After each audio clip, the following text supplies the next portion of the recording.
പരിശുദ്ധമായ ഖുർആനിന്റെ ആയത്തുകൾ കേട്ട് അത് ഒരു ചെവിയിലൂടെ കേട്ട് മറു ചെവിയിലൂടെ കളയുന്നവര് നിനക്കല്ല തരുന്ന ഒന്നാമത്തെ ശിക്ഷ എന്തെന്നറിയുമോ? ഒരിക്കലും അവര് നന്നാകില്ലടോ. അവരൊരു കാലത്തും നന്നാകില്ല. എത്ര ഉപദേശിച്ചാലും നന്നാകില്ല. മരണമല്ല, കബറല്ല, നരകമല്ല, പരലോകമല്ല, മസ്സറയല്ല. ആ 18കാരിയോട് ഇനി ഉപദേശിക്കാൻ ആരാവുള്ളത്?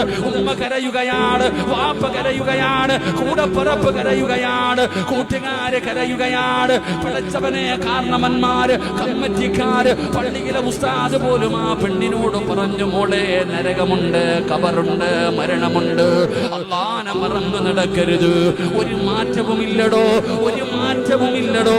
അതിന്റെ കാരണം എന്തെന്നറിയുമോ? അല്ലാഹു പറയുകയാണ്, അവരുടെ ഹൃദയത്തിന്റെ അകത്തേക്ക് ഈമാനിന്റെ വെളിച്ചം കേറൂല. അവരുടെ ഹൃദയത്തിന്റെ അകത്തേക്ക് ഹിദായത്തിന്റെ വെളിച്ചം ഒരിക്കലും കേറൂല. കാരണം നീ പറയുന്നത് അവര് കേൾക്കുകയില്ല. എത്ര ഉപദേശിച്ചാലും